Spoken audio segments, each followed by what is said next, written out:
We're going to go to share. We are sharing our desktop, which is James's PowerPoint. All right, thank you everyone for joining us here in Madison, Connecticut this morning for the October meeting of the Nutmeg Division of the NMRA. We're going to jump right into our clinics today because we have a hard stop at 1 o'clock where we have to be out of the room. So if you've been on our Facebook channel or our Facebook page or our YouTube channel, all the general announcements that we're playing in the room today, that's on there. So you can check all that stuff out and communicate to us if you have any questions. But otherwise, I'm going to hand it over to James, who's going to jump right into our first mini clinic today. Hello, good morning. All right, real quick, this is how I built my these lights here for my railroad. This picture was taken on my railroad with no other lights on. So these work pretty good, and those are absolutely tiny LEDs. It's supposed to work. Come on, that would help. Okay, there's a list of materials, and it shows them. The resistors and surface mount LEDs I got from Luke at Tom's Trains. I think everything else I got at Hobby Lobby. It's really tough to get my wife to go. Yeah. Hey, I'm running errands. No, I'm okay. I'm going to Hobby Lobby. Hold on, wait. Yeah. And then other things I used. There's the glues, the paint, the sequins, and more of the phosphor bronze wire. The tools. All right, mostly hand tools. The only thing that was slightly dangerous is the rotor tool, because I'm cutting a groove in the poles to hide the wires. Let's start with the sequins. They have a hole in them. They're dished, so I put 2 coats of clear nail polish inside them to insulate it. Just gob it in here, 2 coats, let it dry, and then you feed the wires for the LED through the hole. The LED is really small. It will go through the hole. So I hold it there and then dab it on with, oh no, it wasn't super glue. I used canopy glue. Damn, now I remember. Use canopy glue to hold that in place. I ran out of my canopy glue. That's why there's no picture of it. And let that dry because it dries clear. All right. Take your 25 thousandths. That's what I used. It's about the right size. Cut them in inch lengths. Use the needle nose pliers and put loops on the end. Right there. Put the loops on the end. I didn't have any that were not painted, but this is where the hole used to be on the sequin. The wires come through. There's the loop. You glue all that together and let it with super glue on the back. Let that cure, because even though it's dry, it'll still come apart. Ask me how I know. Wait till it cures, and then the next step is I will have already, that is poo slideshow. Here we go.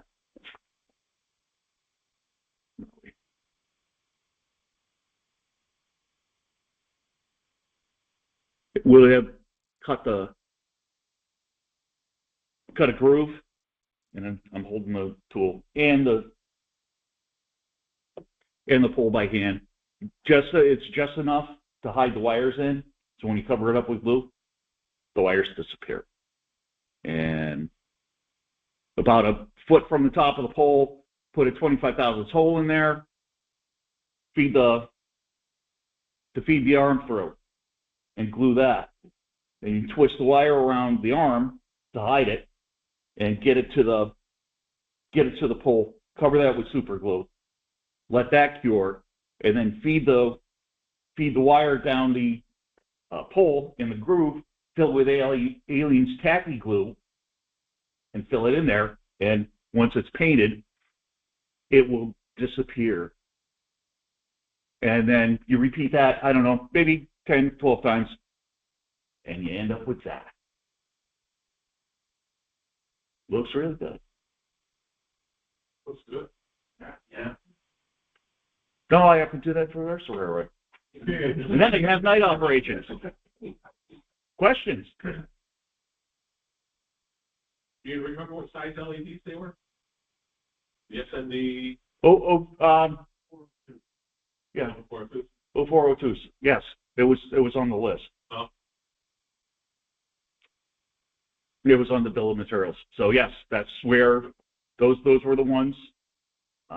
What color they were? I don't know. I have no idea. If I wasn't happy with the color, I would hit it with some of the Tamiya transparent paints and to change the color. What about a power supply? The power supply. I'm using 12 volts.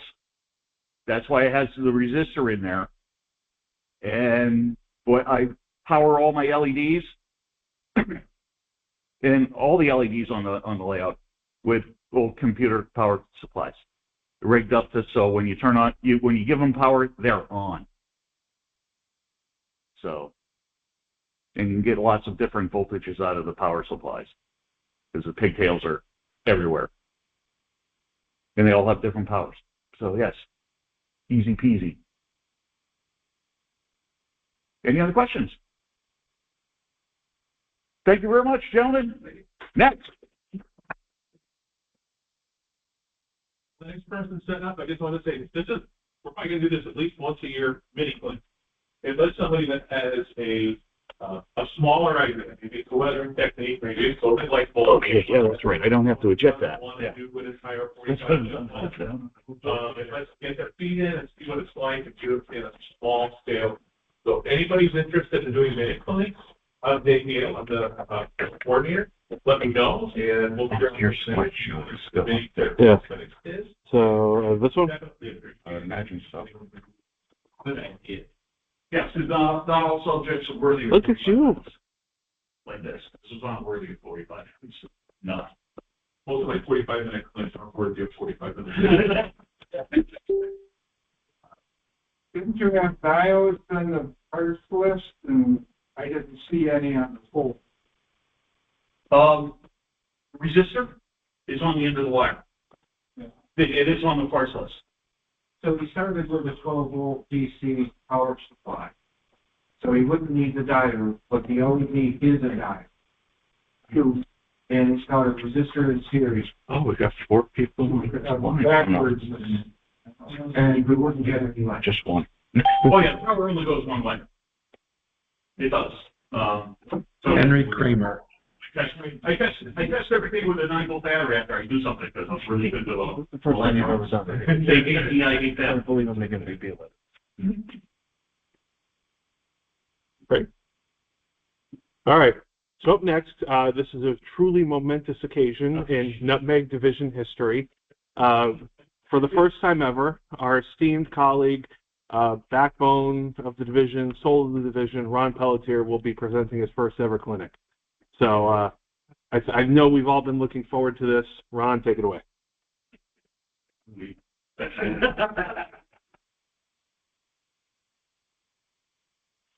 Yes, I have cheat notes. Okay. As he said, this is my first PowerPoint presentation, and I basically created it.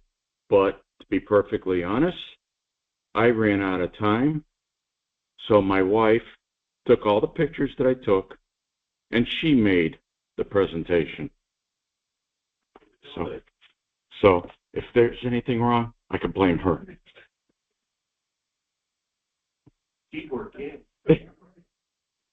Okay, well, basically most of us have struggled with what do we do with all our magazines. We either take them, put them on top of each other, just throw them on shelves, put them in containers.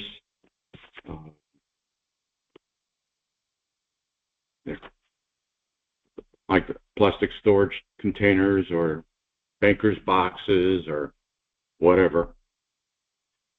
And those things do get heavy if you try moving them. Also, it's kind of hard to find the magazine that you want because you probably got all different magazines mixed in together. It's not just one particular magazine. At least that's what happened with me anyways. So there is another item that is fairly common, which is the magazine binder. But those are basically 3.5 inches deep or wide, however you want to look at it. And they're not cheap. Okay, it shows up there. But if you get it like from trains.com, $19.95 for one binder. To ship it is another $9.95.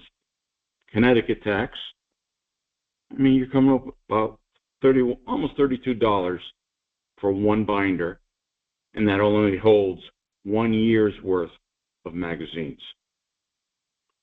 Well, what I came up with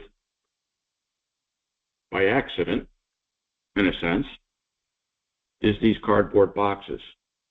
I forget which magazine it was, but I had joined late, but I wanted all the previous of that year's issues. So I get them in a nice box. It's like, this is interesting. I've never seen a box like this before. So basically, that's what you see in the left-hand corner. And they're only about 2 inches to 2.125, depending, thick. And one thing that is real nice is they fit perfectly in a file drawer. And each box basically will hold 1 year's worth of magazines. Now you wonder, well, how many pages in a magazine? Well, back in 2004, I believe it was, Model Railroader had a lot of pages in each magazine for a grand total of 1,728 pages for that year, which basically works out to be about 144 pages per issue. Well, 11 of those magazines fit perfectly in the box. The 12th one, okay, it sticks up just a little bit, but you can get still the whole year's worth, close the cover. And most of the magazines now that I've seen, you're down to about 80 pages per issue. So you got no problem putting a year's worth of magazines in a box. And depending upon the magazine you're using, and it doesn't have to be a Model Railroad magazine, if it's less than that, who knows, you might be able to get 2 years worth in one box. But anyways, where I've only been able to find one place that has those boxes, and it's a company called Uline. They're open 24/7, and as you can see on the top, it says if you order by 6 p.m., they'll be shipped out that same day. So the box that I use is a model or item number S as in Sam -273. Each box is 85 cents, at least presently. Now, I did get a quote from them, and I was a little shocked. because it was like $22.75 for shipping. And it's like, what? But when you look at it, even with the shipping, you get 50 boxes. It's $1.39 a box. And another way of looking at it is if you were to buy one magazine binder, you'd be able to use 23 boxes of the cardboard boxes to break even. So you could have 23 years worth of magazines for the same price as one, but a lot easier to find and everything else. And if you have access to mailing labels, which I do, but didn't do it at the time, is if you go back to, if I can do this right here, I just hand wrote on the side of the box. I'm going to be changing them to labels so that it looks a little bit better. But in the back of the room, I do have the file drawer and 11 boxes physically in, and you could see the box on the table. That's the one from Model Railroader of 2004 with the 1,700 pages, and you can see that it just barely makes the box, and that box will fit still inside the drawer. A little bit on the tight side, but it will fit. But if you look at the drawer, there's also those dividers of the drawer. I just haven't taken that one out. If I take that one out, there'll be no problem, lots of room. So one thing I did not mention was that the boxes do come flat. And I got 2 samples. Those are my last 2 boxes, by the way. And they're just real easy to put together. So other than that, I think that's it. Take a look here. Definitely went off script. And that's it. Any questions? Yes, Steve. I have a comment about the U-line. I was looking for boxes myself some time ago. There's a lot of boxes you can order on Amazon. The only problem is a lot of those you think they're going to be a decent cardboard box. They end up being like cereal boxes, and they just don't cut it. So if you want to take a chance, get them cheap, you can go to Amazon or other places on Google. But if you want real quality stuff, go to U-Line. They give you the good stuff. I bought some boxes. I'll mention that I was looking for storage boxes for rolling stock. And probably a lot of people have seen the tote system that they have, where there's decent-sized boxes. They're about 1 foot by 2 feet, and you can put maybe 10 or 12 freight cars in. If you get the deluxe system, they come with foam dividers. They come with a canvas thing you can carry, and all that. It's quite expensive. If you can buy those exact boxes from U-Line, and they're about $250 each. If you buy the complete system that they want to sell you with the foam and all that, it's like well over $100. But you can get it from U-Line, those exact boxes, and other ones too. If you just go to that page right there, you can just see it. If there's an immense variation in the boxes, quality boxes. Don't worry if you spend a little bit more, you will get a good cardboard box. And just to elaborate on that for a little bit, for those who don't know, U-Line is a general industrial type supply company. So they do a lot of, obviously they do boxes, but they do a lot of different storage solutions, so bins and storage racks and other things. So this is a great place if you're looking for quality general storage stuff for any of your modeling stuff, whether it's supplies or unbuilt kits or even built up cars, as Steve said.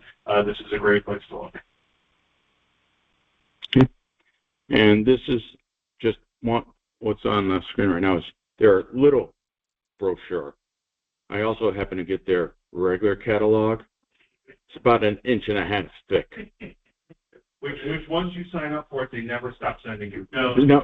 You don't order for 10 years, you still get the catalog. Ask me how I know. If your grandkids get it when you die, you know. Okay. So that's the master card. That too. Yeah, that's the master card. Okay.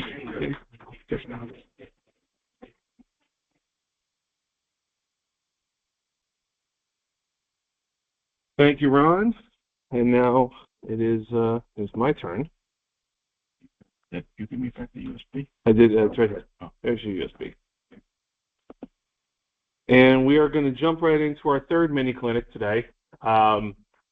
If you've been paying attention for the last couple meetings, you've heard me talk during the general announcements about our modeling challenge this year, which will be decided at the December meeting. And in talking with our superintendent, Art Dutra, at the Wilcox Train Show a few weeks ago, he suggested it would be a good idea to kind of get in here and elaborate a little more about what the contest is, why we're doing it, and what we kind of hope to see from it. So maybe it'll inspire more of you to participate.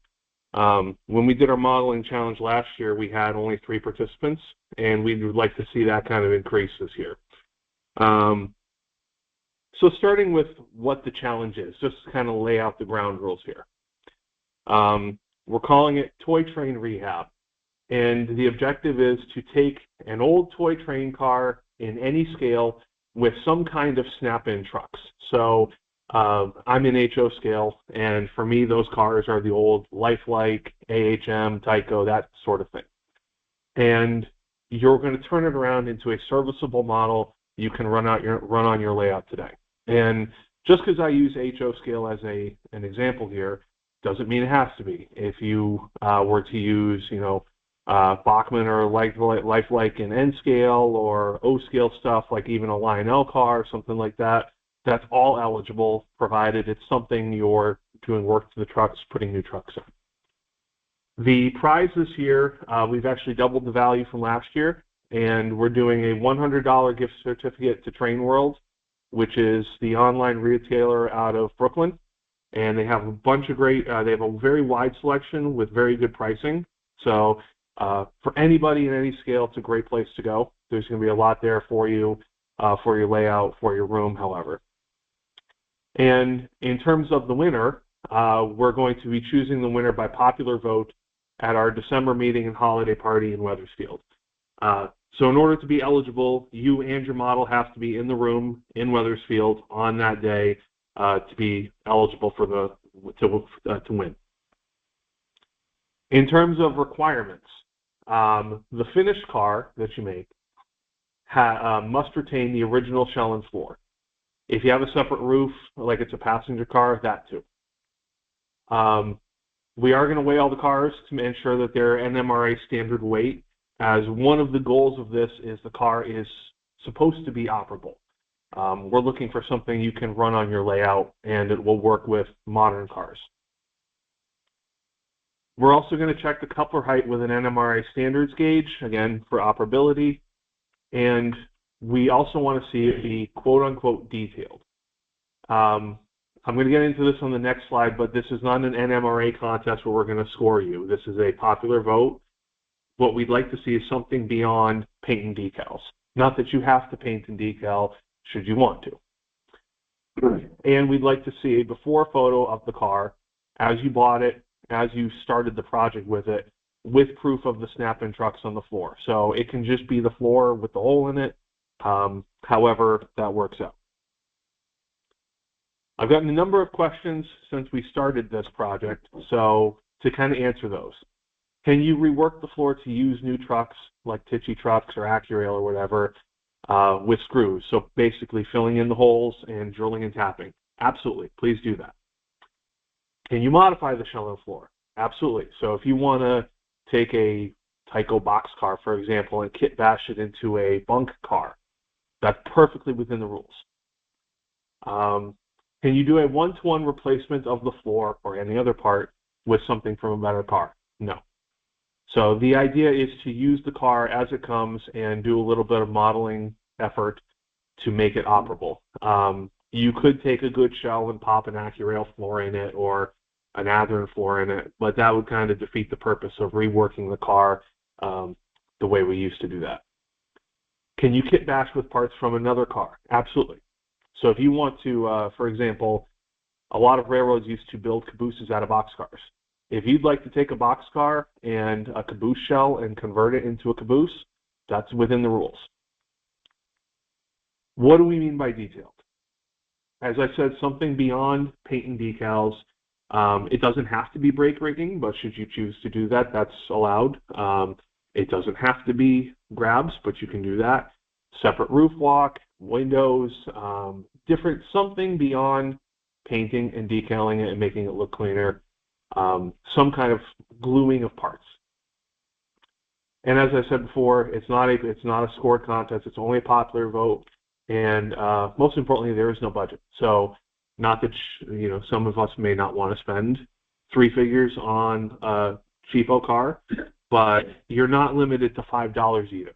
So you can put good parts on a shell. You can put good wheels on it. Obviously the weight and the couplers and trucks. So why? I see all the same catalogs and model announcements you guys do, and we've gone from ready-to-run boxcars that, when I was in college 15, 20 years ago were $15, $20, and you look at an offering from some companies today and you're paying $70, $75 for a very nice car, but that if you're filling out a roster, if you're filling out a layout, every car being $75, $80 is not sustainable. That's a lot of money. That's on par with what we used to spend for locomotives not that long ago. If you've been to a lot of trade shows, you see that we have what we call flea market vendors, and many of them have large amounts of these older cars for next to nothing because they're basically, nobody wants them. They're great fodder for little kids, but we don't always see little kids playing with them, and there's a lot of people looking for the expensive, nice, ready-to-run models.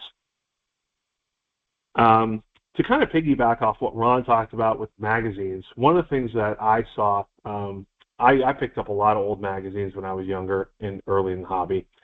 And if you recall, Railroad Model Craftsman, Model Railroader, Railroad Modeler, all of them often had articles on converting AHM, Tyco, Bachmann, El Cheapo, what we would call El Cheapo cars, up to modern standards through various levels of kit bashing. And if you go back and look at some of these articles, people were doing a great job producing really nice models from these cheap cars. And that's still possible. All the detail parts are there. In fact, we have more of a selection of detail parts today than we ever have from more sources, including 3D printing. So it's very easy to do a lot of the detailed modeling work on these cars. And this is actually one of my favorite points to this. For some reason, particularly Tyco and AHM back in the 70s and 80s had a habit of doing really rare, weird prototypes in mass runs. Stuff that had only ever been built in 1s and 2s and 3s in the real world, they made thousands of in railroads that never had them. And I'm going to show you an example of that in a minute. So this is an opportunity to have a rare car without necessarily doing a bunch of scratch building or really heavy-duty modeling. So to show you some examples, I'm going to show you 2 cars that I've built, and I'm going to file these under cars I wish I hadn't sold, because I have sold them, and I would love to have them back. I'm sure many of us are familiar with I believe this is a Tyco 40-foot flat car with the tractors. Sometimes it came with the truck caps on it, the 3 Dodge truck caps. And any train show, you'll see that flat car. This is a Sioux Line diesel fuel waste oil tanker, and that's actually built on that flat car, including you can see the square frame that's molded in. That's a one-piece body. I actually built the tank, scratch-built the tank from styrene to fit over that square frame, and with all the separate rivet decals and separate detail, and including reworking the floor to accept Tichy trucks. You can see I put in all these separate grabs and the corner steps and everything like that. This is one I was very proud of, and it's not obvious it's a Tyco car until you flip it over. And you can see that it's the stock floor. I actually used the stock weight with a little more on top since it was hidden. But with KD draft boxes, this is the kind of thing that you can do with one of these cars. And this was a very cheap build because I had everything in my supply box already. So this is the kind of thing that we'd like to see. Another example, I'm sure, have we all seen the Tyco, I think it's a Tyco or HM, one of these guys, the pulpwood rack car. This is a car that I think came in about 5 or 6 different road names. I have several Burlington Northern ones myself, even though Burlington Northern never had them. They're actually based off a Norfolk and Western prototype, of which only 6 were ever made. And for some reason, they made thousands of these and slapped any road name on them. And you can find these not only in HO, you can find this in N as well. And I always loved this car. I thought it was a really neat car. So a couple of years ago, I actually took the shell from one and the frame, and using that single, that's the only prototype photo of these I've ever found and I've ever seen. I used that singular photo to completely rework the ends and rework the frame and bring it down to NMRA weight and all the standards. And actually detailed it for a freelance railroad I used to have. And that was actually a really cool project because this is, again, a car you can see quite often at train shows, and it's next to nothing cheap. So very cool. Yes? What is that prototype car carrying? It's pulpwood. Pulpwood. It's a pulpwood It car. comes in, it's just, okay, it looks like sacks to me. Yeah. I get it. This is actually, the Norfolk and Western built this as a series of 6 for a different way to haul pulpwood and logs. Essentially, the sides come down, so there's actually latches at each of the 3 compartments at the top, and the side comes down and lets the logs out. So the logs roll. Yeah, we pop the sides off and it rolls off. So, and one thing that's interesting about a lot of these cars from that era, in terms of at least HO from what I've seen, they're actually really detailed under the very garish paint. And the paint tends to be kind of heavy because they stamped on everything. It would if you put it on your truck today, it would still last after 15 years, even up here in New England. So it's very interesting. Not only this car, but many cars I've done like this. When you strip the paint off, there's a really nice model under there for working with. So, so ultimately, what will you accomplish? You can save a car that otherwise was likely going to be thrown out. I don't know about you, but I've seen a number of times on the side of the road in the, at least the bulk throwaway piles or whatever, people getting rid of old train cars like this. And this is an opportunity to maybe grab something rare or special and turn it into a nice model. Build a unique car for your layout, something you actually built. Not that we can't do that, but there's plenty of kits and everything that are wonderful, but this takes you back to, the way we used to build models, and there's still good supply out there and it's inexpensive. Strengthening modeling skills. That's one thing we promote here, not only in the Nutmeg division, but all across the NMRA, and seeing how you can turn something into a very nice model and improving your modeling muscles while we're at it. And then obviously the last one, we have the $100 Train World gift card. This is a fairly low investment contest in terms of the material costs for the car and material costs for other supplies. So anyway, we hope you'll consider participating and having something ready for December. We'd love to see what you guys come up with. And anyone else watching the video, if you have any questions, or anyone in the room, feel free to find me either on social media through our channels, or you can contact Ron or myself through the email portions of our website. And we're happy to answer any questions you might have about the contest, and any legal questions, or how do I do this? Is this allowed? So please reach out, and thanks for listening. And just as a reminder, this whole meeting today is being recorded. Yeah. So if you The recording has started. I don't know if you know that. The recording has started. Okay. From beginning. There we are. All right. And then your arrow keys are right Yeah, there. okay, great. So pointed at you at your table, and Okay. take it away.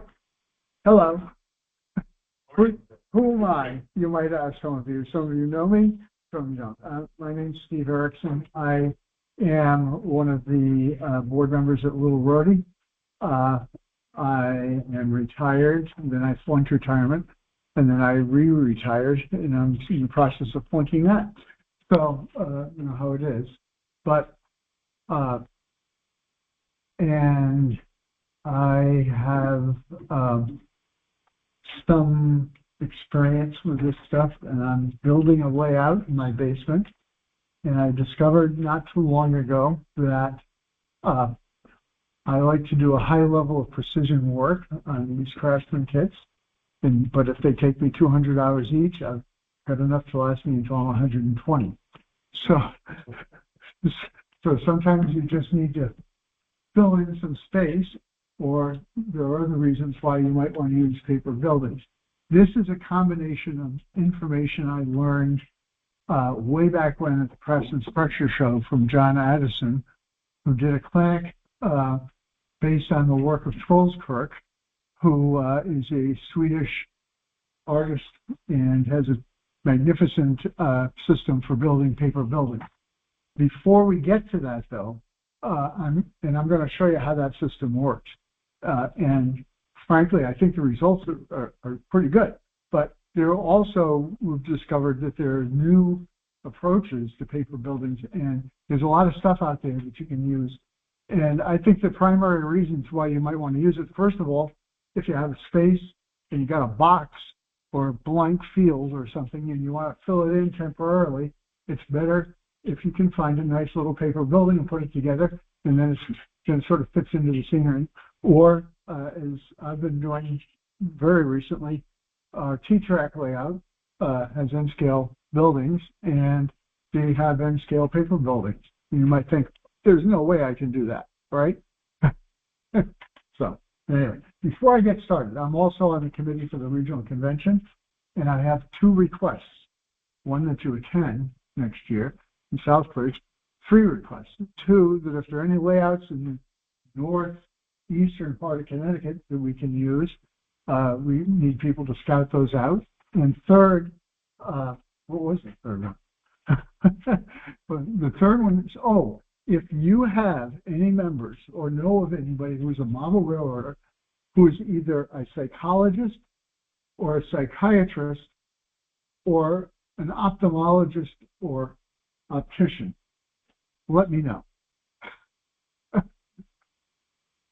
Because I have a couple of clinic ideas, but I need to work with those people. You might ask, what are you going to do with a psychiatrist? Well, actually, I teach psychiatrists. Teach them law. And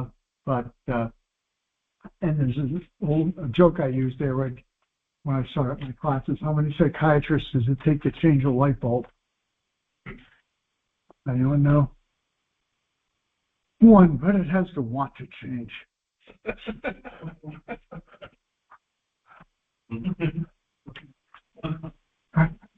No. Sorry. I have others. I won't. Please, no more. So, paper building instructors. This is me, our LRD. We're going to go uniform, I guess, on November 1 with the same shirt is the plan. But for now, this is our shirt and our division. We are Rhode Island and Bristol County, Mass. So let's talk about, first of all, where can you get this stuff from? I have a handout. I've got 15 copies of them. All of this information is on the handout. So, and I'm going to go through these fairly quickly. How much time have I got, by the way? It's 10:44. You have until noon. I have. We went quick for you. You have until noon. Noon? Yeah, but then we'll clean up. We have till 1 to clean up. So I have an hour and 15 minutes? You have up till, Up to 12:08. You have up to noon. Up to noon. Okay, I'll go slower. The remainder of the donuts. They have better donuts than we have. Where do you get them? But, okay, so first of all, let me just tell you a couple of things I have here before I get started. This is one of the T-Track modules that we assembled last week at our division meeting. It's a 1-foot T-Track, and I'm going to use it for a little bit of demonstration purposes, but it's your basic. These are from Klondike. I don't know if you've heard of them, but they are cheap and they are great. They go together very easily. They're also a sponsor of the Around the Layout podcast. So they come together very nicely if you're interested in doing T-Track. So let's see what I have now. All right. One of the whoops, sorry, I started moving. One of the things we do, and you can see it up there in our division, is we do an installation for the Botanical Garden in Providence. And this also got us interested in paper buildings. All of those buildings are paper. They are kits that we got from Erickson. We had a group meeting and we built them all. And we've got another 20 or so going online this year. So they're very simple to put together. They're nice for Christmas. If you have a Christmas layout, they're cheap. They're easy to assemble. They do need bracing because they are paper, and we're going to talk about bracing a little bit. So we have started to really get focused on. I think the camera is a little bit better. Okay. So this is how one of the things that got us interested in paper buildings. Like I said, I've done some other stuff before that. Okay. There are how-to articles on how to use paper building. And as you can see, there's some in, the January Model Railroader, also several articles that are in Model Railroad Hobbyist that talk about it. If you've seen Lance Midheim's Railroad in magazines or so forth, many of his buildings are paper buildings.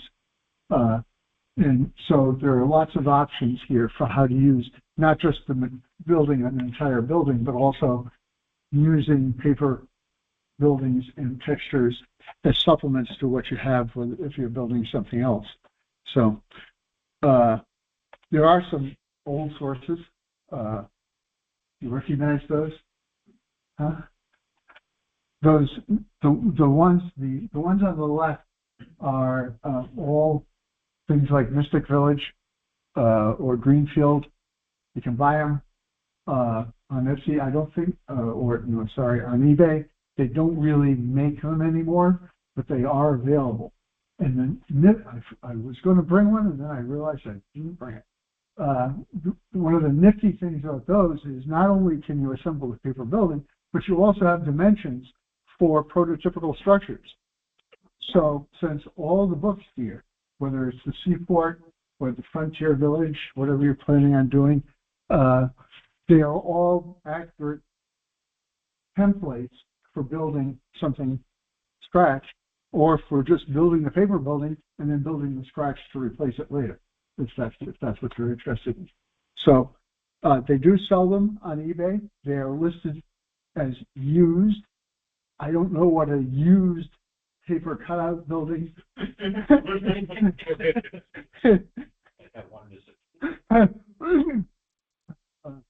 But I've had a couple from a long time ago. I picked up a couple recently, and they're very good for inspiration.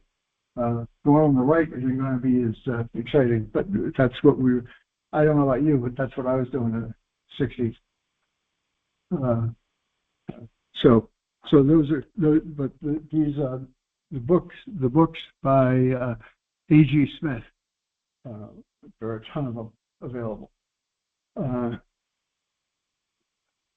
It's a recent regional convention. I went to a mini clinic where I learned some more information about clever models. Have you heard of clever models? How many people have built a clever model? Great. Nobody's going to contradict me.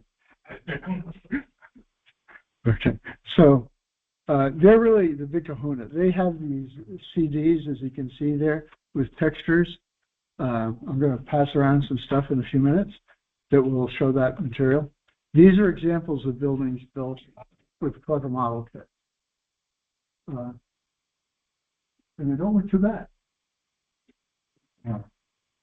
So there's certainly something that can be a placeholder, or even potentially just fill in a space that it might not be too close. You wouldn't put this in the front, but you could put it in the back.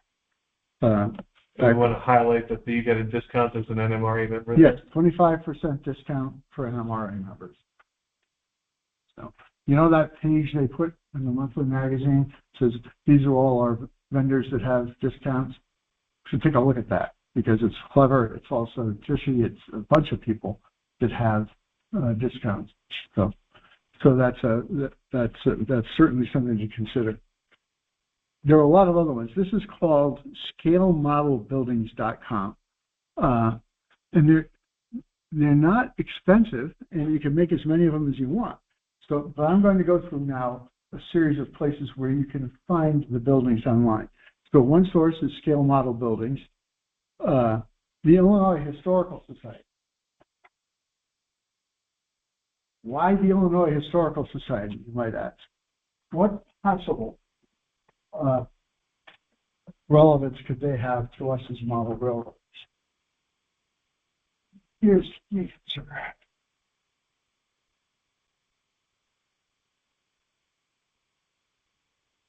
The Illinois Historical Society has a website where they have many HO scale downloadable buildings. It's hard to believe. It's like this. Okay. I'm going to pass that around. And also, this is a wall of the hardware store. Now, if you look at this wall, it's flat. Huh? Unbelievable, huh? Yeah.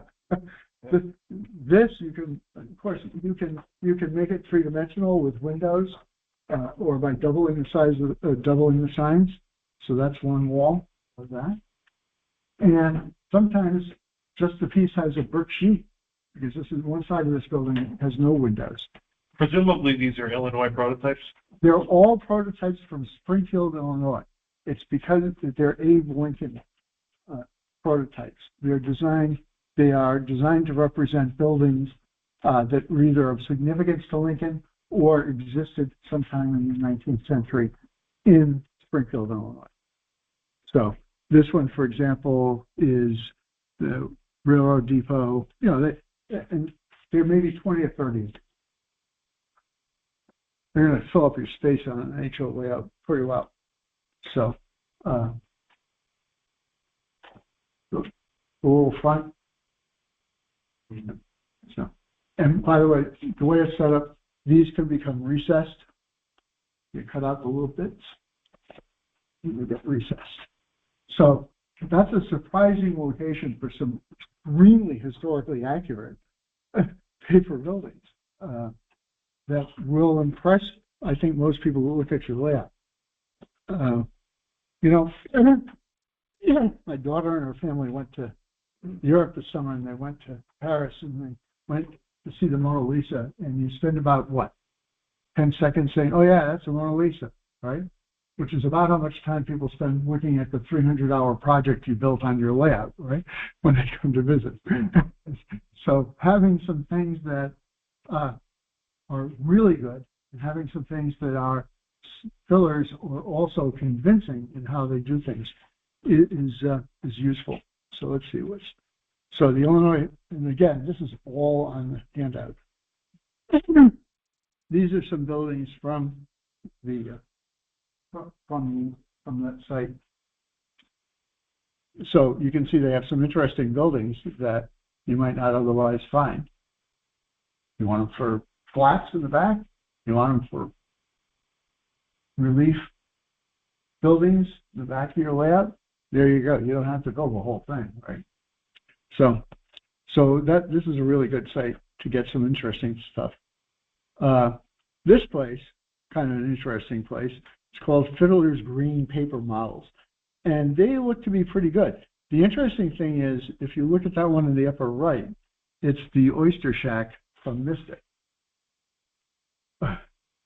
which also has a Craftsman kit available from VST, but or you can spend 50 hours building that, or you can spend 30 minutes building it, depending upon how good you are.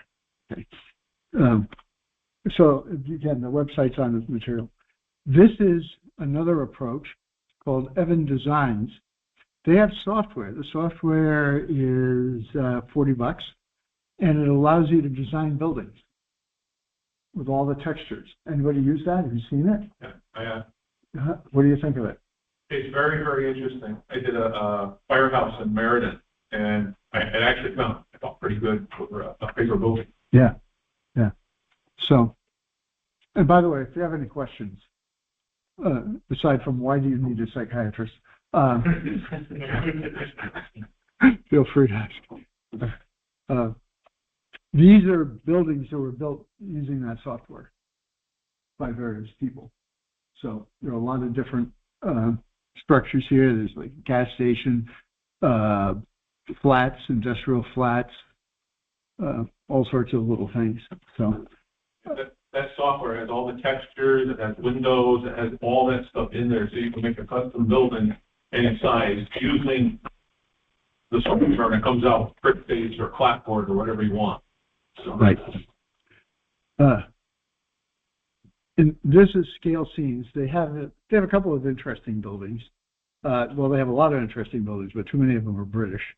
But they do have some that are American compatible. This is one of their buildings. It's called the Small Goods Store.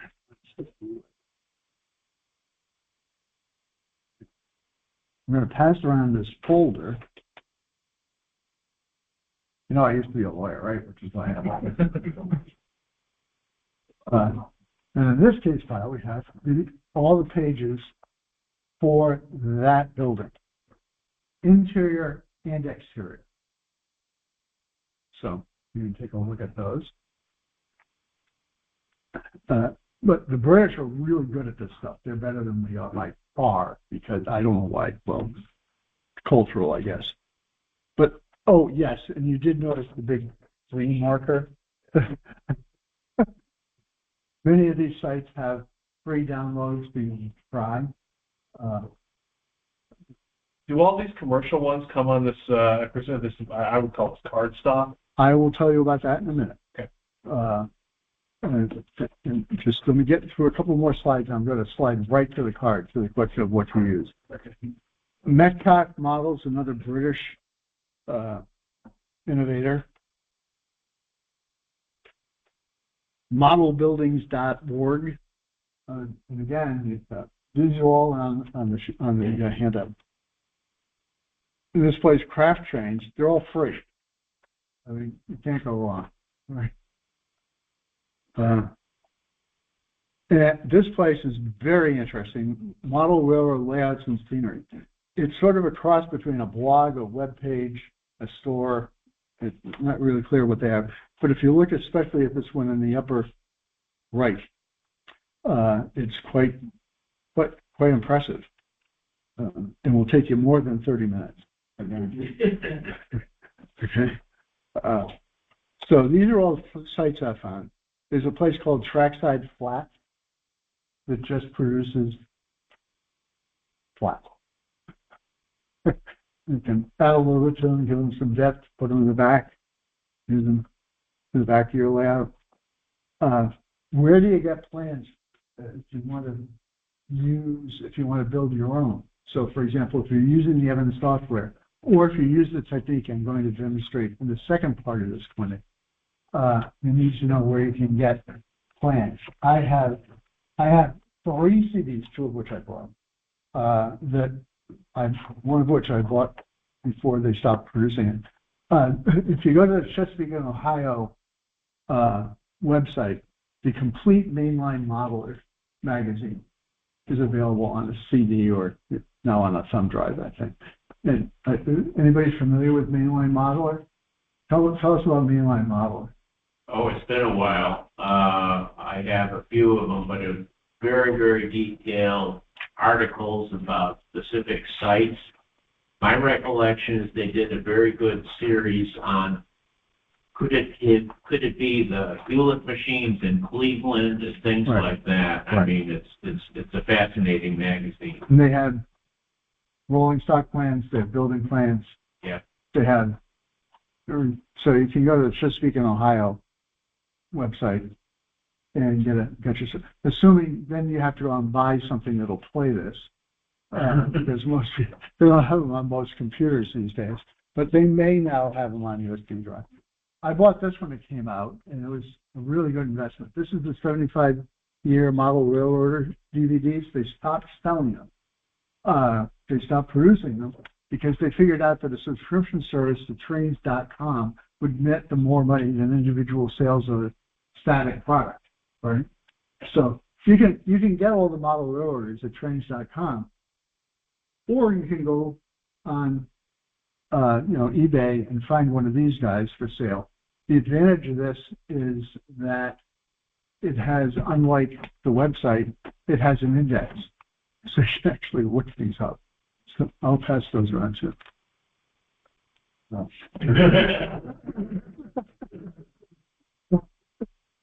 It's okay, I have it all on my hard drive now. Okay. So these are excellent sources. Narrow gauge, the narrow gauge and short line Gazette has a CD as well.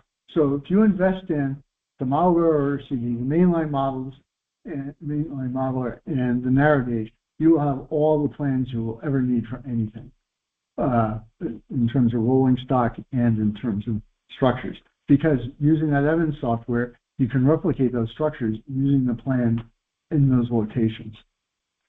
And then you can just print them out yourself. Am I already there? Okay. Well, we're not going to there yet. Okay. So, I'm going to start passing around some stuff. I did the question. What type of paper do you use? The answer.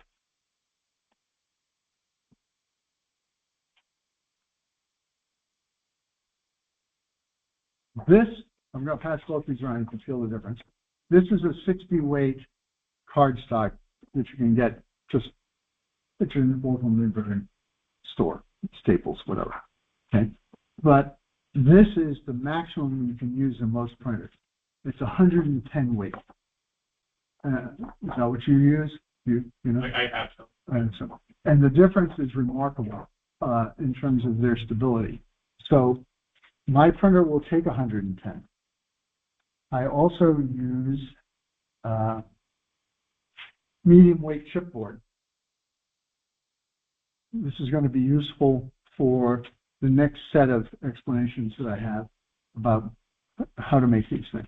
So I'm going to pass all three of these around again, and that's the new folder. Okay. Let's go back and talk about clever models real quick. This is a page of clever models. They have a CD that's just textures. And when you look at this and you think about how you normally do tar paper on a roof, if your community doesn't actually have a roofer and everything's tar paper, then it usually looks pretty standard. But with this stuff, you can make your models in HO scale, even if you're not doing paper buildings, can be much more realistic. So that's that.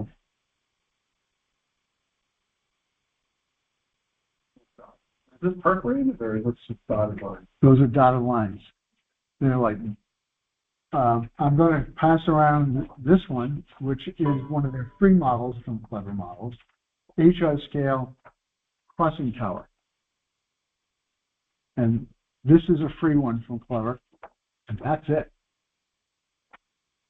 All on here.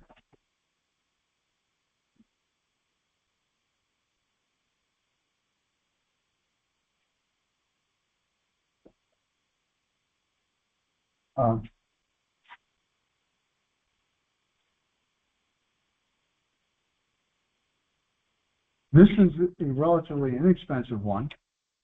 Inexpensive is like $1 instead of $4. Okay. called modeltrainsoftware.com. And I'm going to pass this one around. Notice that this one doesn't have any tabs. You're sort of on your own in terms of making this thing work, because it needs to be square. I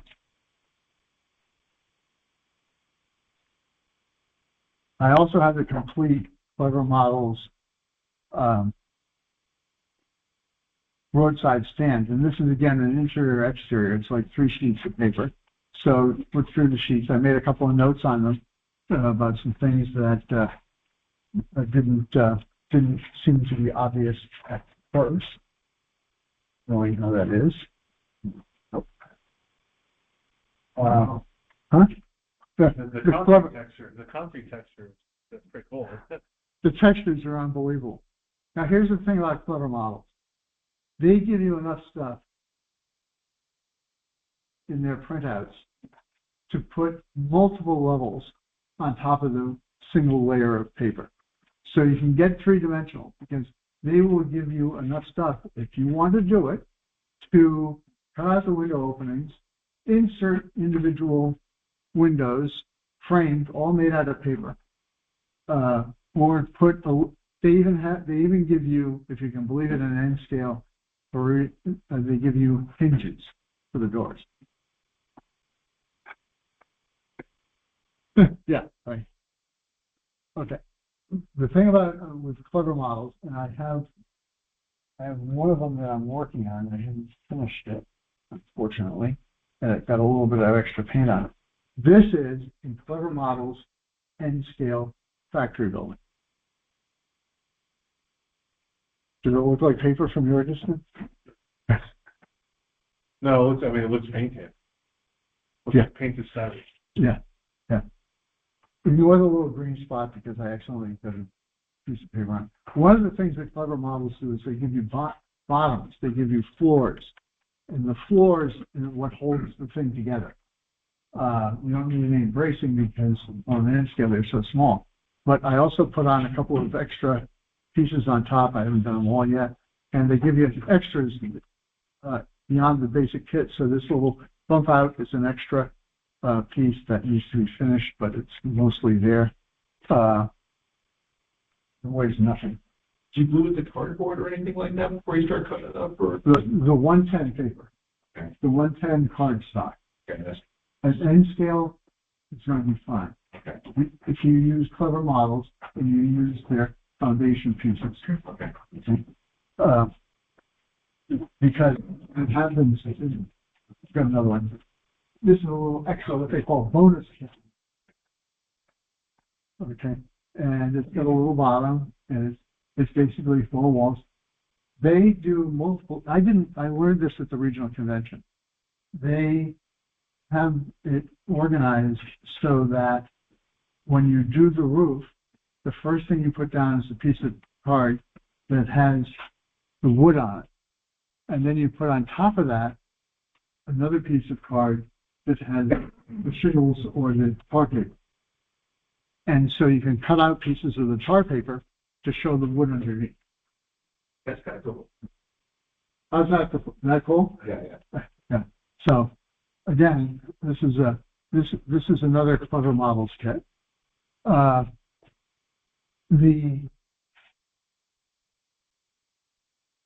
This is one of those basic ones. It's kind of, like, hello. You put it far enough back. Huh? The detail, I'm looking at afters here on the side. Rusty, yeah. A rusty sign. Yes. Yeah, very cool. Yeah. They go right down to the nitty-gritty. Let's see if I can. Looks like I cut this one up. No. This is what one of the pieces looks like from that Clever Models of that, whatever is going around, the furniture factory, I guess it is. And you can see they have windows. They have frames still on top of the windows. The windows go on top of the card. So you got card, window, frame. They even have, if you notice, there are little pieces of wood covering up one of the windows. They even give you a little piece of the wood to put on top of that. So the level, you do it as much as you want. They give you the option of doing essentially extremely highly detailed. So that's what one of the pages from that furniture factory looks like. They even have, I'm not doing this, event. It's going to be a casting. Sorry. Wow. What do you use to glue this all together, like white glue? I'm getting there. Oh. That's a good question. That's an excellent question about what you use to glue it together. The one trick you have to learn with these things is the difference between cutting and scoring, because you need to score that pad so that they all fit together and can be glued. I want to pass it. This is. Anyone want to try this thing? Free to take it home. Yeah, the little niches, the hinges. Hinges, yes, there are hinges. Now, the other thing you need when you're building this kit, you need a couple of markers, because paper has white edges. Okay? So just before you assemble the piece, you just run the marker or the appropriate color across the edge to get rid of the white. And that makes it look 100% better. So I don't think I need to pass these on.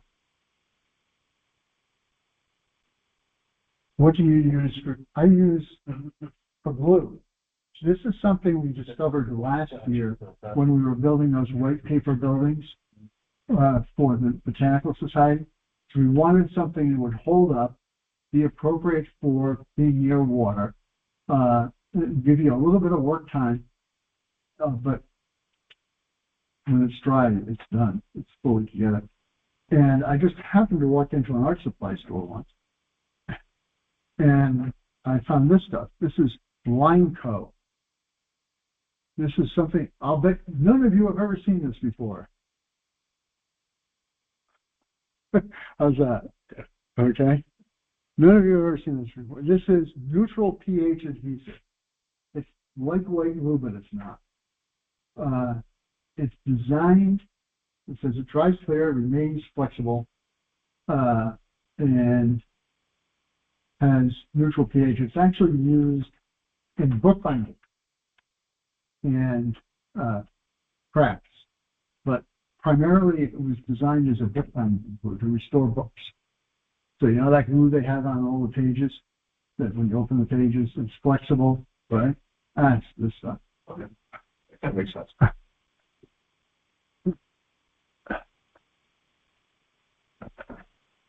Now I'm going to sneak one in here that is not the paper kit, but we use these on our N scale T-track. This little guy is from Etsy. Disclaimer: my daughter works for Etsy, so I don't know if I have a financial issues or not. On the science side, we always have to see that. But this is like $5 on Etsy, and it's going to go next to that building up, and you'll be able to see how the two fit together. So that's just process not done, but it's close enough. Okay, you see. So these are very sharp X-Acto knives, good light, and something to hold the paper down while you're making the cut. A couple of different ways of doing it. I'm going to show you terrible, good, and best. This is terrible. This is good. What's the difference? By the way, this is magic trick. I can see the magic. What? The one on your left hand is cork backwards. Right. And so you know what that's going to do? It's going to, it'll roll the edge, right? Yep. So first thing, make sure you're using a ruler that does not have cork backing. Use one like this. I kind of like these centering rulers. I have a whole workshop on rulers, by the way. Maybe that's why I need a psychiatrist. I don't, but, so with the centering ruler, you get the 0 in the middle, so you can figure out where the center point of anything is. I can pass these around, or I think you know what they are, right? But to me, the best tool is this little guy from Micromark. It's got a straight, it's got a 90-degree angle, it's got a beveled edge, it's got a handle, so you can press it down, and it holds the paper, and then you can cut it. So that's so you need, first of all, sharp knives, good light, or good ruler or straight edge, the right glue, and You need to the camera for that. oh, there. So that's a standard tool for Micromark. Yes, standard Micromark. I'll pass it on in case people haven't seen it before. Get the gauge to right. Double. Huh? So I use that a lot for a lot of different projects. Now, we talked about the Winco, the stuff, the glue that's going around. So I did some comparative research. You can get 4 ounces of that stuff for $7.50 at Amazon. Or you can go to Blix Art Supply and get it for $5. Or you can go to Jerry's Artorama and get twice as much for $7. Or you can go to Michael's, where that $5 item at Blix is $14.45.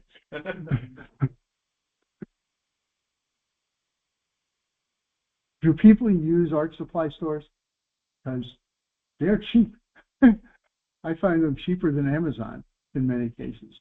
I'm lucky in Rhode Island. We have Rhode Island School of Design. I've got a Blix. I've got a Jerry's Artorama. I've got the Rhody art store. So, and at one of the places I work at Roger Williams Law School, the Roger Williams University also has a architecture school, so they have architectural supply. So those are all sort of non-standard places to get that stuff. So, but please don't go to Michael's. There are a couple other things that I'm going to need for the next part of this that I just want to talk about. People are familiar with 3M transfer tape. Yep. The number is 465.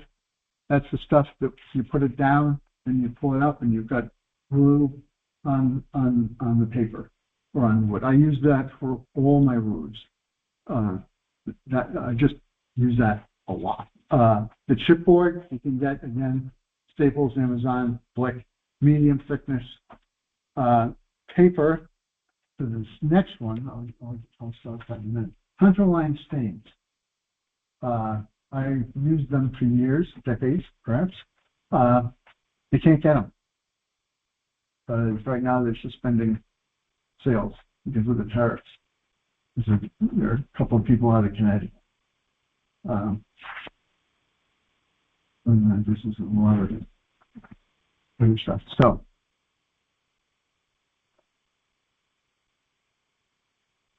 any questions about the commercial side of this?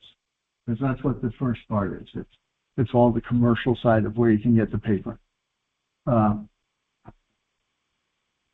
Now, I'm going to have a discussion about this.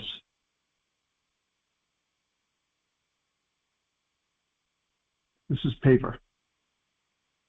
Well, not the windows. The windows are casting. But the walls, roof, all paper.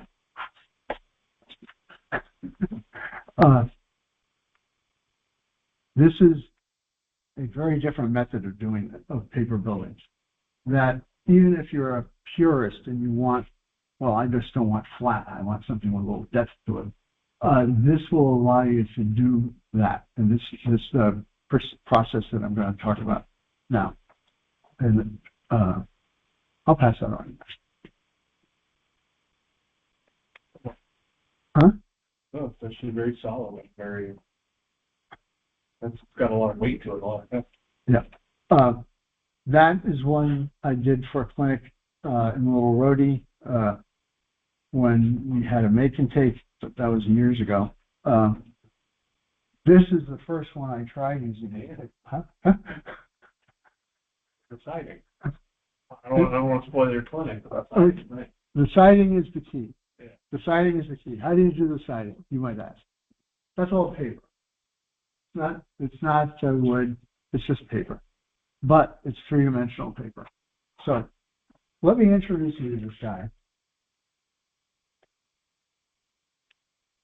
Artist by the name of Troels Kirk. Ever hear of him? Okay. You get ready for a wow factor. Okay? He's in, is that okay? Is that okay? He is an artist. He works out of Sweden. And this is what he builds. Out of paper.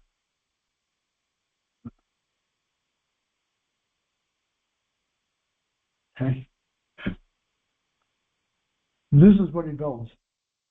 Out of paper. I'm never going to be this good. Nobody is. The guy's a really talented artist. Much of his railroad, which there is a Facebook page for it.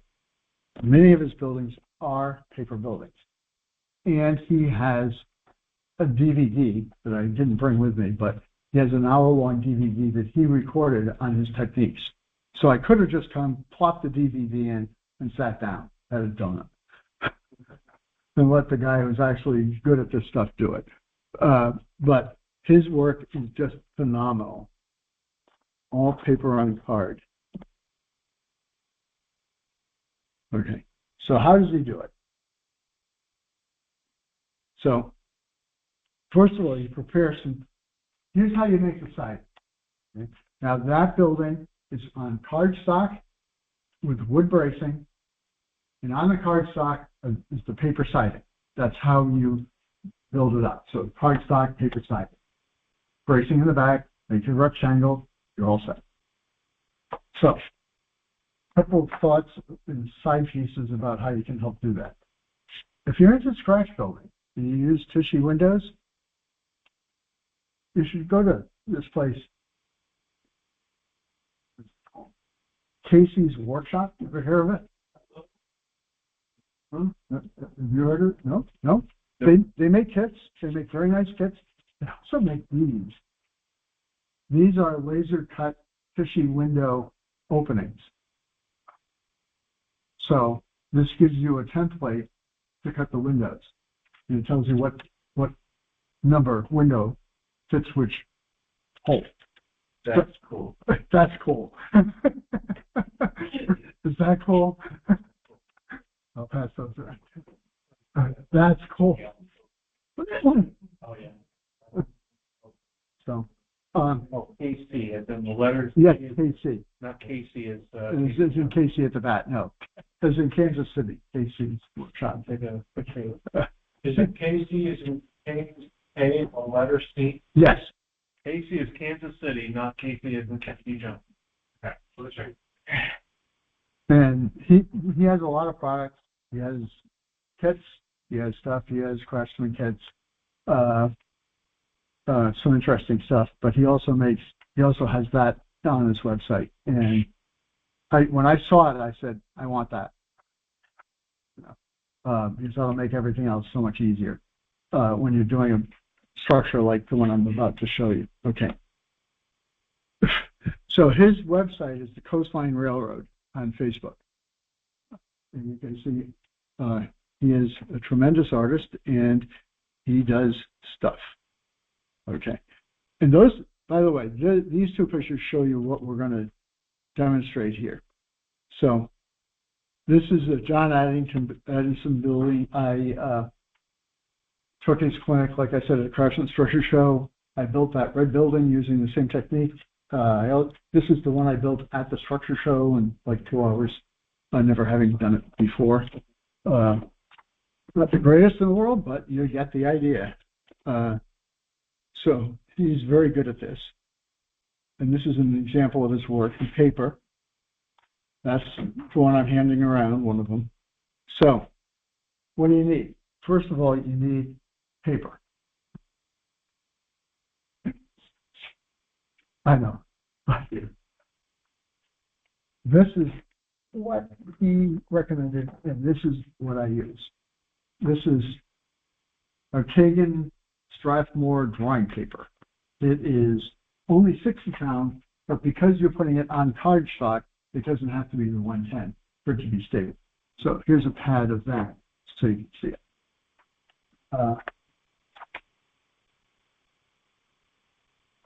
You can also pick up at art supply stores Bristol board, which is sort of the classic, isn't it?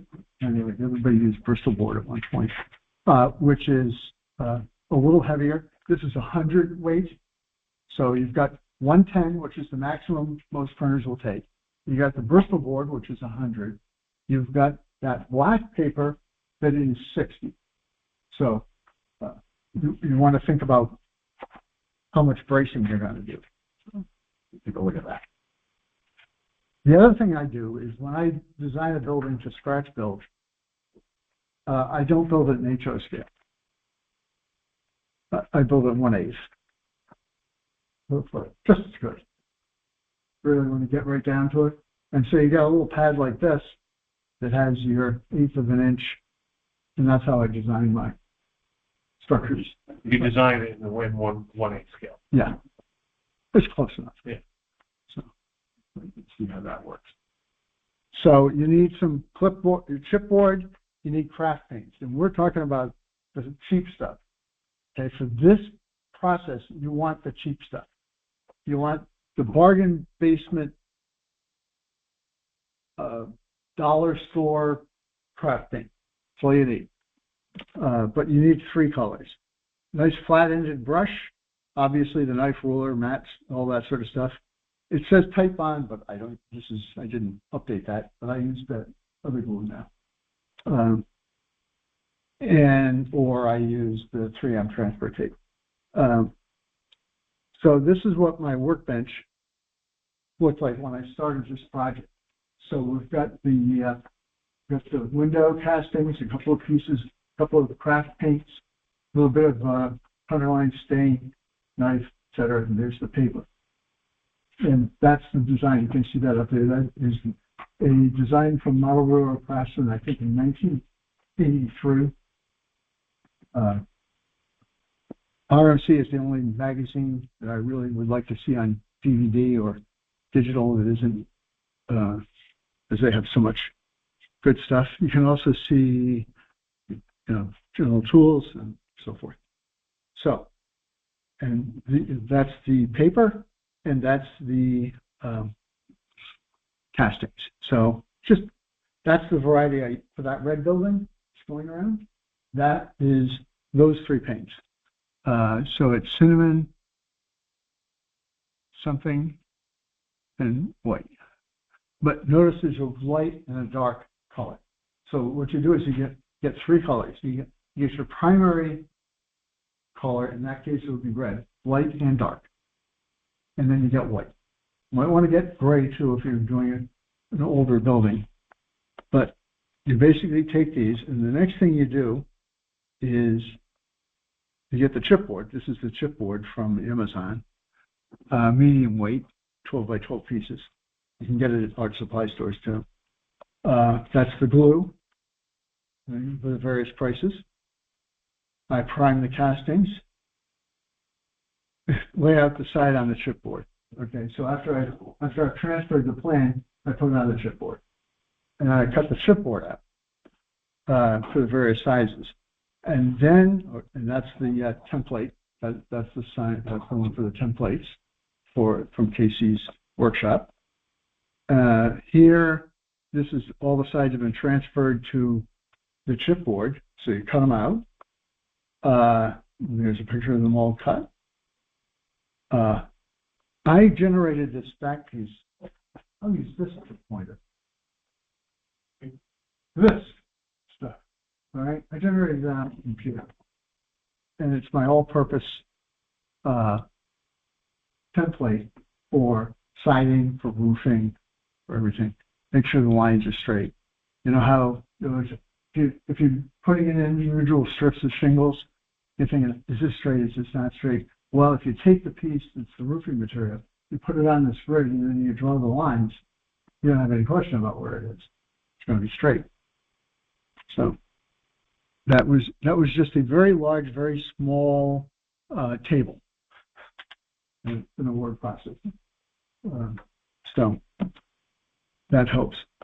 This is step one. Belongs in the Museum of Modern Art. It's one of my finest pieces. All right? Yeah. All right. Step one. So you take your black paper, you do this on top. Now what do you do? Well, then you take that big brush and you do this. Now it looks really terrible. In fact, it looks like this. And that's what you're going to make these strips out of.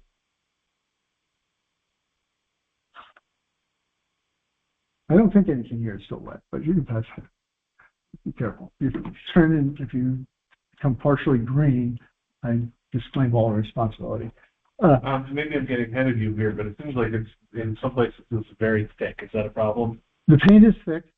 Probably it's a little thicker than it should be because I was in a hurry putting the piece together. Okay. So this is not this might be an example. Or you might have it no scale. Okay. I think that's a little thick for HO, but I think it would work in O scale. Okay. And the reason you're doing that is because when you cut that piece into strips, you then take all the strips that you've cut, like 1/8 inch apart or whatever, 3/8, and you take the strips and then you put them in a box, and then you mix them together just like you're conducting a raffle.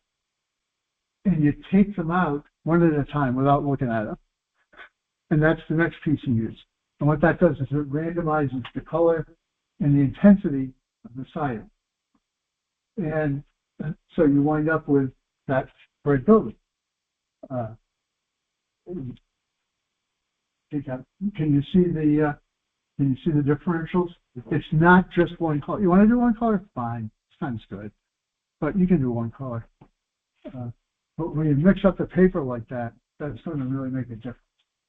And that's what Charles Kirk does. And if you ever get a chance to get his DVD secondhand somewhere, he shows this technique as well. So this is the one that was from that red building. That's what this sheet looks like for the red building. So you cut out the pieces and you apply the strips to the side. Suddenly you've got that building right there. Just the way it, and then you can do the usual things with back bracing, corner posts, whatever you want. I use back bracing. You can, if you didn't see the inside of that red one. Oh, and for bracing, how many of you use like the strip wood that you buy from expensive places? Right? Gotta have that basswood 1/4 inch or whatever, right? No. This is something else we discovered last year while doing our paper building. These are about 10 cents a strip, 10 cents a strip.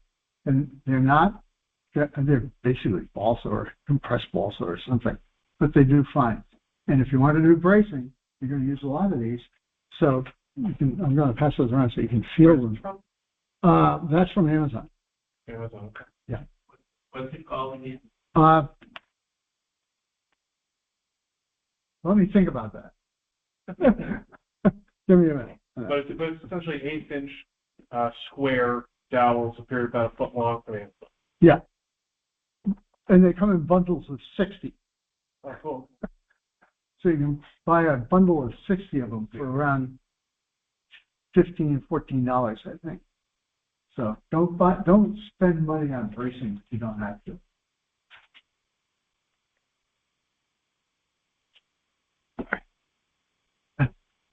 So the roof is the same thing.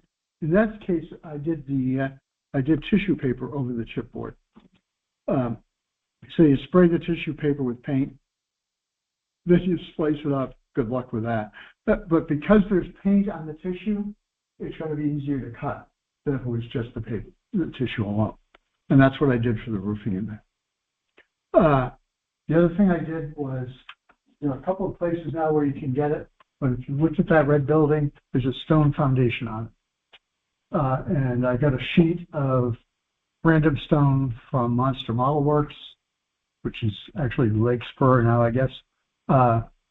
Couple out somewhere out west in Colorado or whatever it used to be on this end of the world. They make the brick sheets out of wood. So I put the brick sheet foundation underneath to give it more depth, to make it even look more like it's just a normal building that you built out of regular materials, because that is regular material. So standard practice for assembling the walls. I don't use this square anymore. I use a different one that I found.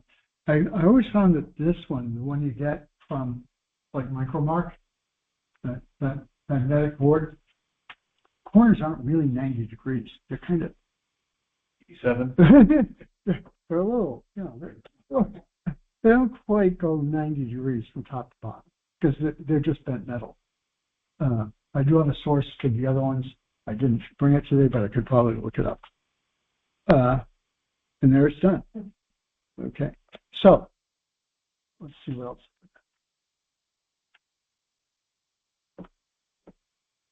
And if I take back, you hand me the three row guys buildings. Three little buildings. Yeah. Don't worry, they're not going to break.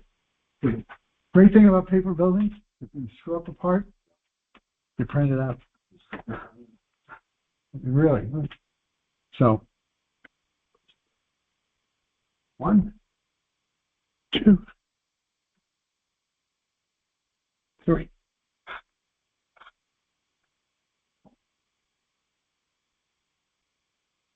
How's that for? So, $5 3D printed from Etsy, a couple of dollars worth of paper buildings, and you have a T-track line. For our remote. Okay. You want me to take that? Yeah, we can. What about there? How's that? Good. Okay. Okay. So, and of course, this is a Klondike module, and because the nice thing about the Klondike module, people do T-track. Some people, anybody, nobody. Okay, we have a T-track modular layout for our division.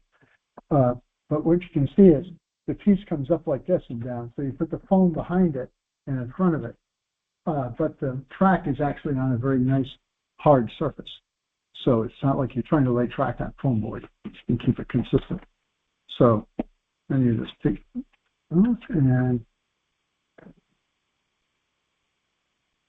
and you take let's read. How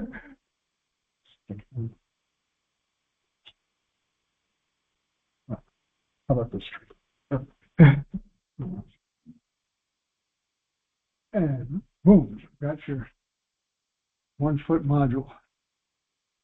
So here's an idea for a contest you can do. Yeah, I actually, so I'm a subscriber to the Around the Layout podcast. They part of the operating crew there, and we got a discount code for the operating from IRAC, and actually looking at doing this now for possibly. So yeah, they go together usually. That's the pattern for a road you put in, and you've got your module you can take to a modular event. You can track. And that 1 foot doesn't need any more than those buildings. A few more rocks and scenery, and you're done. Okay, so that is essentially it. I do have a website, sperrytrains.net. It hasn't been updated in a while, but it does have some stuff on it. If you're, I have a lot of historical research. I gave I gave you what, 4 different options for clinics? Yeah, we're gonna get all 4 eventually. Okay.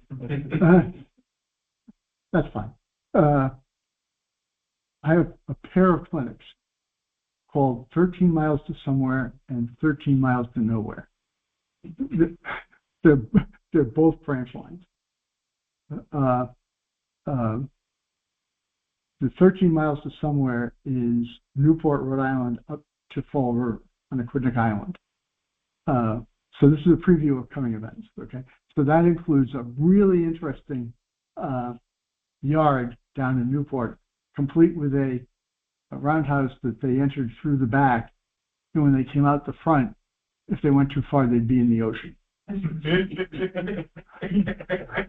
Seriously. Also, a coal mine right on the water. They made a lot of money selling stock, not so much selling coal. But I have a series of photos and a project that I'm working on for the 13 miles to somewhere.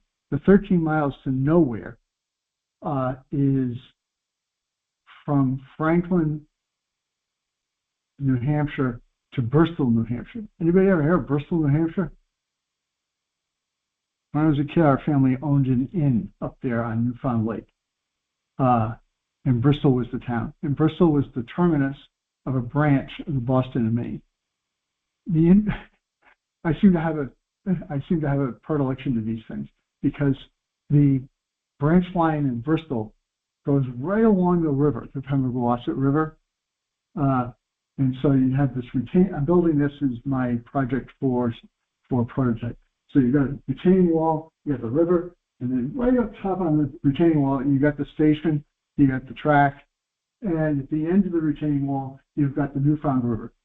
So that is literally at the end of the track because it goes next up the river. The story they tell is somebody got on at Franklin once and asked the conductor, "So does this train stop in Bristol?" And his answer was, "I hope so."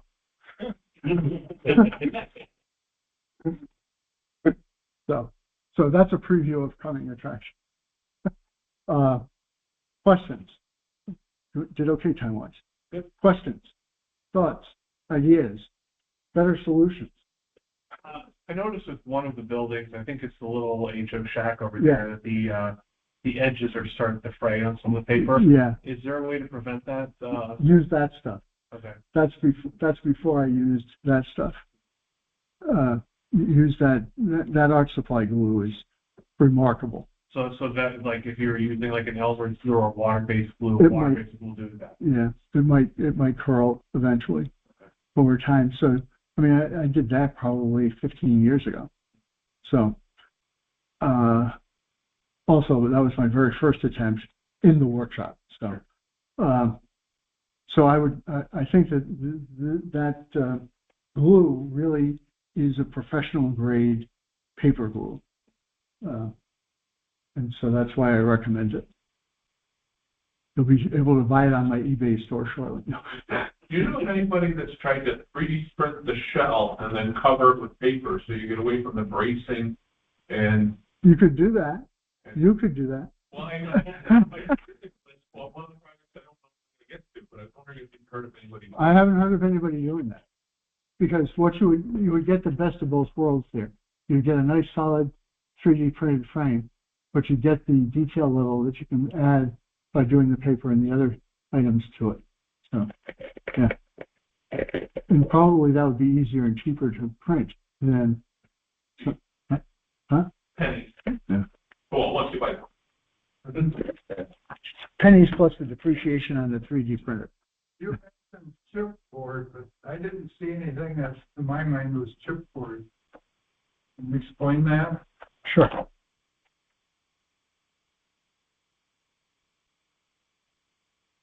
I think it went around. Oh, it went around. It's over here in the table, a whole bunch of things over here. Yeah.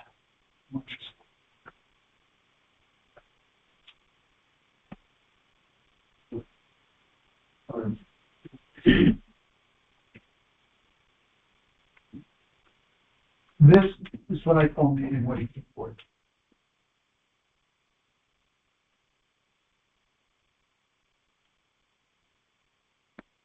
it's heavier than regular cardstock. It cuts it stiffer. Yeah. You go back to the 1960s and real model craftsmen, you see how to build these structures, factories out of that stuff. Right? Along the same lines, could you just take this larger building here and explain the materials Sure. that it's comprised of? Okay. So, framework, interior. So I've got bracing. This is back when I used expensive bracing, but now I use cheap bracing. Right. So it's bracing. It's chipboard. So it's 1, 2, 4, 6 pieces of chipboard cut out with the window openings to fit the standardized castings. So down below it is a 1 row of bricks or stone to create the foundation. So you have commercial stone, not paper. Then you have chipboard, braced, and then you've got this heavy duty paper on top of it. And so you're basically going to take, and I think I'm just going to walk around with this and point out. I think you can see on this end all the different colors that are in there just by, Yeah, like you said, cutting it up, mixing it up. yeah, just by mixing them all up. You get things that look warm. See? That's the effect you're trying to get. We're trying to get that on a piece of wood. And 4x4. Paper's cheaper than the wood strip, right? So, flat. Okay.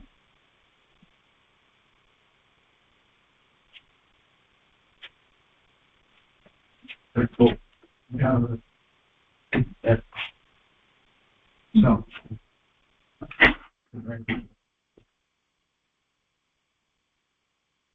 I'll get back here. Other questions? I'm working my way around the other way. Questions? Comments? I can see this would be really good if you weren't exactly doing what you wanted the building to look like. You could mock up like a couple different prototypes like real quick. Absolutely, real quick. Yeah. And they'll look better than this box. Yeah.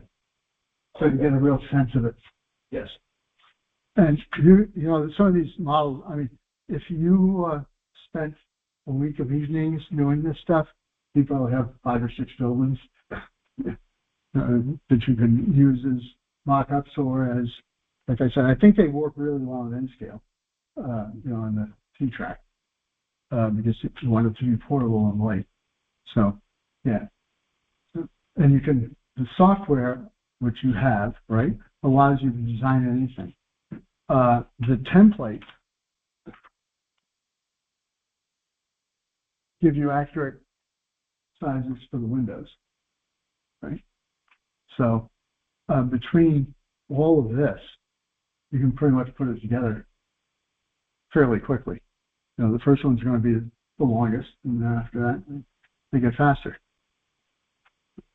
And if you're really into N-scale hinges, Clever Models is the place to be. Paper N-scale hinges. There are few words that strike fear in the heart of modelers other than paper and scale hinges.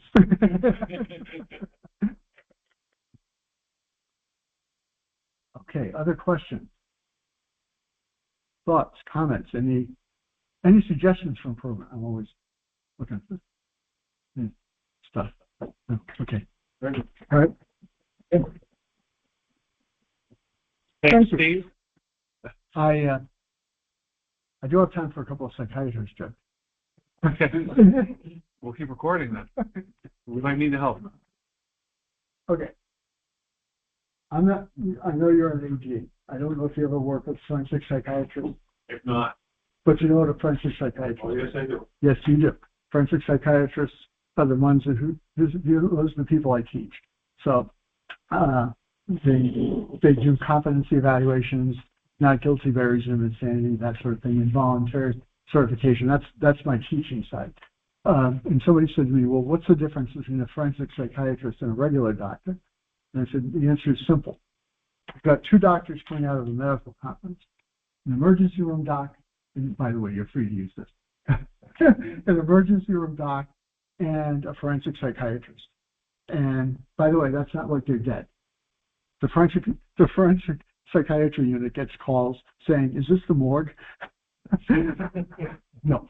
The difference between a forensic psychiatrist. So two of them are walking down the street and from a medical conference, and they come on upon this scene where there's been this horrible knife fight or something, and somebody's on the ground bleeding out, okay? Visualize the scene. The ER doc looks at the person on the ground and says, my God, this person needs help.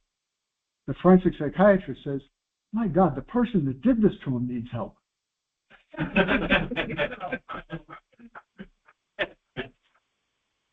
That in a nutshell is it. You like that one? No, okay. Anything else? I guess we're all done. Thank you. Thank you.